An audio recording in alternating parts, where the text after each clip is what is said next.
Tapi satu karakter tidak berarti apa-apa, jadi Qin Chen pergi mempelajari karakter kedua. Karena akumulasi teks pertama, teks kedua hanya mengambil setengah dari waktu Qin Chen sebelumnya.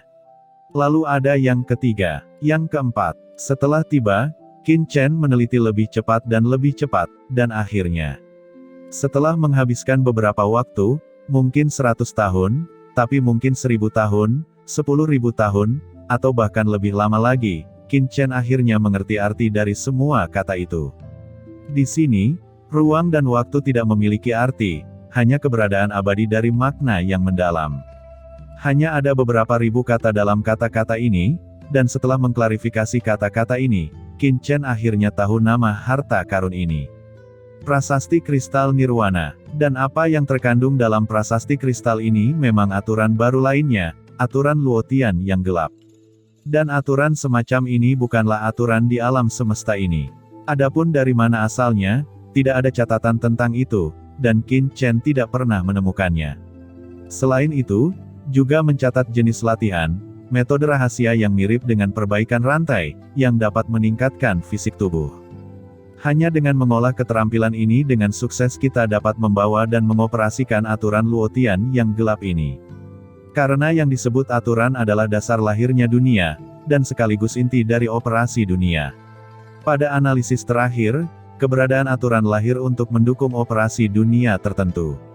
Oleh karena itu, secara umum, sebuah aturan hanya dapat beroperasi di dunia di mana aturan itu ada, dan di dunia lain, aturan itu mungkin ditekan atau bahkan tidak dapat beroperasi sama sekali. Namun, metode latihan ini bisa dicoba. Qin Chen memperhatikan teknik pemurnian tubuh ini dengan hati-hati, tetapi pertama kali dia menontonnya, itu sudah mengejutkan Qin Chen, yang berbeda dari teknik rahasia apapun yang berhubungan dengan Qin Chen. Banyak latihan pemurnian tubuh menggunakan berbagai cairan obat dan benda lain untuk membuat tubuh lebih kuat.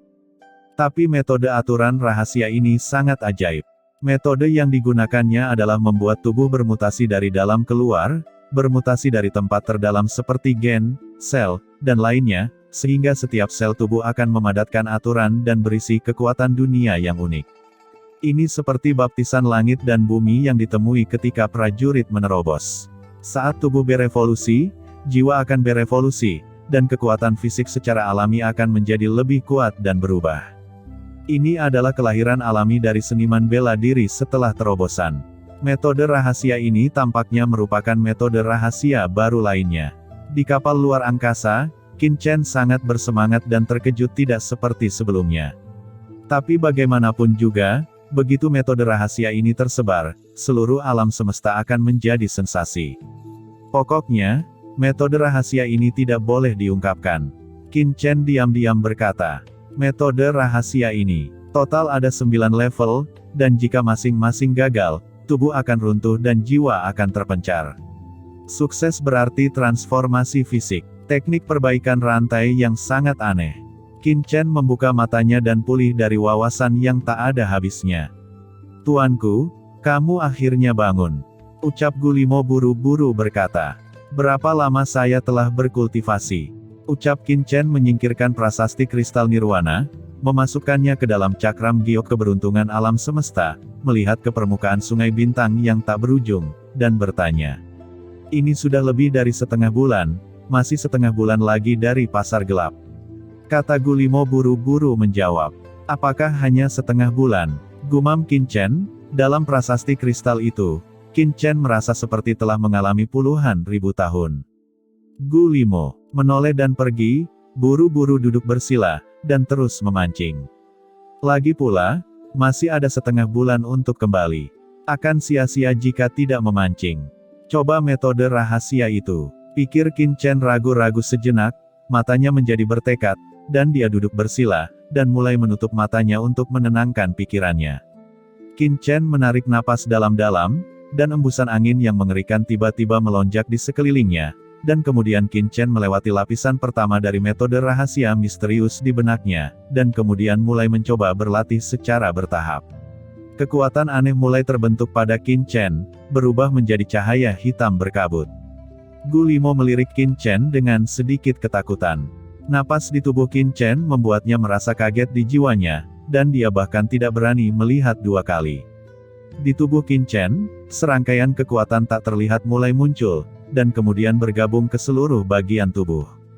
Setiap sel di tubuh Qin Chen berfluktuasi dalam sekejap, dan kekuatan ini mengikuti setiap sel di tubuh Qin Chen, dengan cepat menembus seluruh tubuh Qin Chen, membentuk keseluruhan yang sempurna, dan kemudian di tubuh Qin Chen, mengikuti pernapasan, mengalir perlahan. Setiap kali gen dan sel berevolusi, itu merupakan peningkatan besar dalam kekuatan fisik. Oleh karena itu, evolusi gen dan sel sebenarnya sangat lambat, dan seseorang harus sangat berhati-hati. Kesalahan akan menyebabkan runtuhnya tubuh.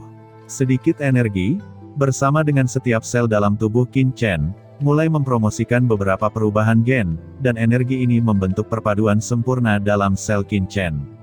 Tampaknya tubuh fisik Qin Chen telah menjadi alam semesta, dan setiap selnya adalah setiap aturan. Di bawah atmosfer misterius kelahiran metode rahasia, aturan yang dikembangkan oleh sel tak berujung Qin Chen sedang beroperasi, menjaga integritas alam semesta. Tubuh muskuloskeletal Qin Chen meledak menjadi raungan. Sungguh menakjubkan, sangat luar biasa. Gumam Qin Chen menutup matanya dan terkejut di dalam hatinya. Meskipun tubuhnya bukan yang terhormat setelah 6 tubuh pedang reinkarnasi, itu sebenarnya melampaui rata-rata yang terhormat, tetapi alasannya adalah karena tubuhnya telah direnovasi. 5 rahasia dan tulang semuanya mengandung kekuatan yang menakutkan. Kekuatan inilah yang membuat tubuh fisiknya sangat kuat. Tapi sekarang, kekuatan hukum rahasia misterius ini dimulai dengan gen, mengubah tubuhnya menjadi alam semesta biasa. Semakin kuat aturannya, semakin kuat alam semesta secara alami. Ini adalah dua metode yang sangat berbeda. Selain itu, Qin Chen menemukan bahwa metode rahasia perbaikan rantainya sangat nyaman, tanpa sedikit pun rasa stagnasi. Dalam tubuh Qin Chen, kekuatan totem Kaisar Dewa diam-diam muncul dan bergabung dengan kekuatan ini. Waktu terus berlanjut. Qin Chen benar-benar tenggelam dalam siklus kosmik sempurna yang terbentuk di tubuhnya, dan evolusi genetik ini secara otomatis dan perlahan dipromosikan dalam siklus alam semesta yang berkelanjutan. 1 hari, 2 hari, 13 hari berlalu dalam sekejap mata. Tiba-tiba, lingkaran cahaya misterius muncul di sekitar tubuh Qin Chen, dan gelombang tak berujung melonjak melintasi seluruh Nether Star River. Kekuatan sungai bintang gelap berubah menjadi pusaran air dan muncul di sekitar kapal luar angkasa tempat Qin Chen dan yang lainnya berada. Gulimo terbangun dalam sekejap, dan menoleh dengan ngeri. Aura sungai bintang gelap yang tak berujung, seperti gelombang pasang, langsung mengalir ke tubuh Qin Chen. Qin Chen dipenuhi dengan kekuatan yang membuat mereka berdebar dari sumbernya, satu persatu terkejut, dan bahkan tidak memiliki kekuatan untuk menatap. Mata Qin Chen tiba-tiba terbuka. Saat napas tak berujung memasuki tubuh.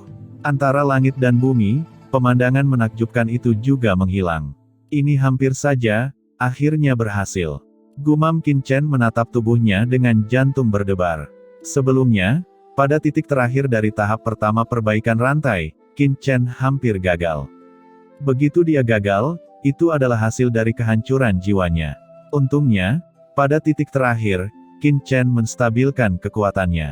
Pada saat ini, Qin Chen menatap tubuh fisiknya, dan melihat bahwa tubuh fisiknya sepertinya telah berubah menjadi alam semesta.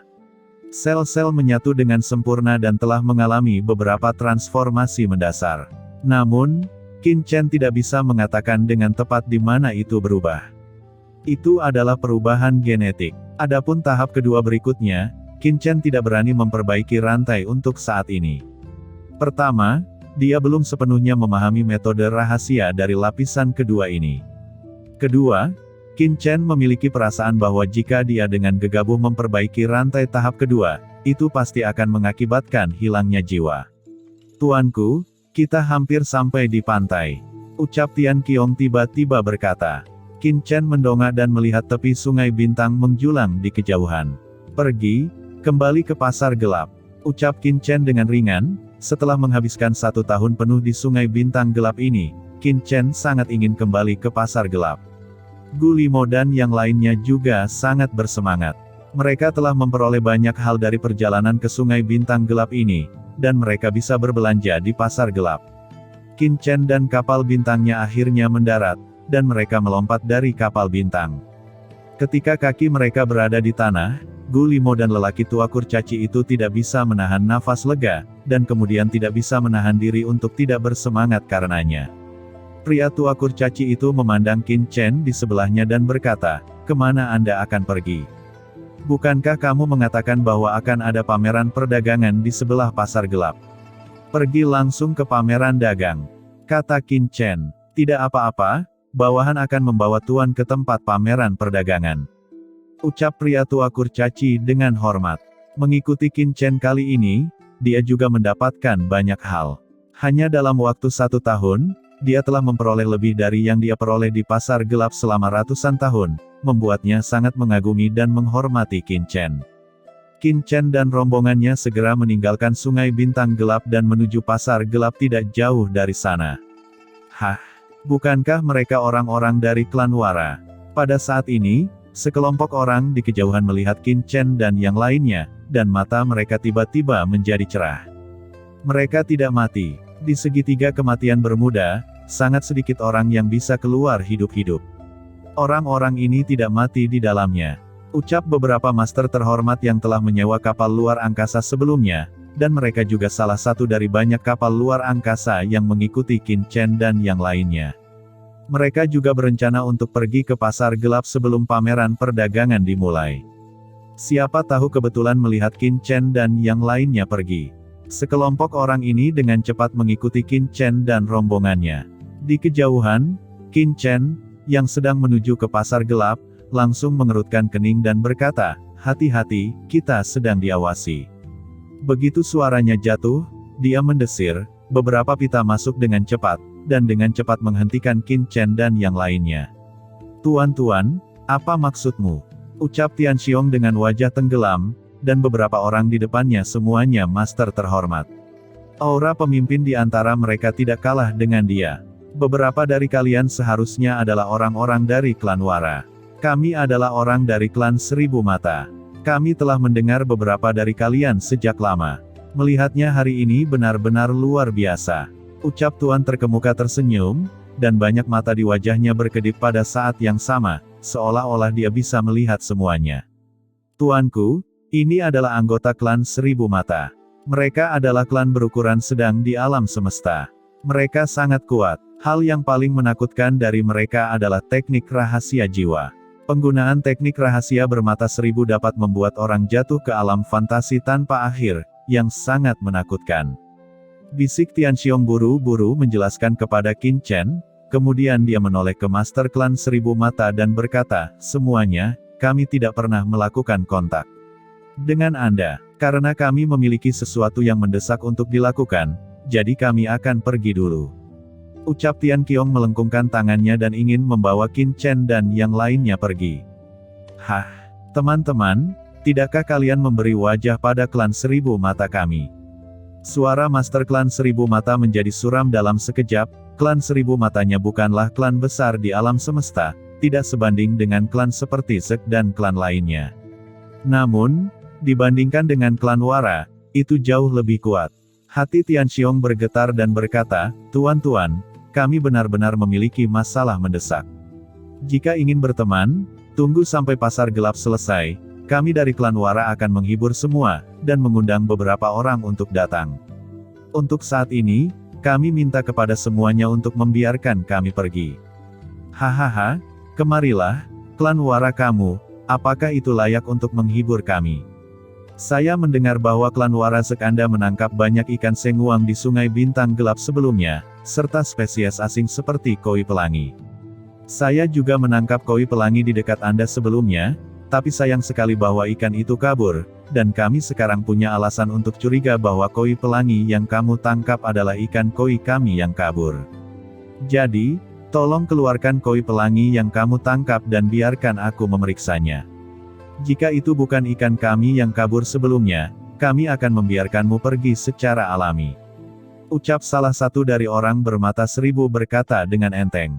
Tian Xiong terlihat marah. Pada saat ini, dia sepenuhnya mengerti bahwa pihak lain hanya tertarik pada Rainbow Koi mereka dan ingin merebutnya. Wajahnya tiba-tiba jelek, dan dia hendak mengatakan sesuatu.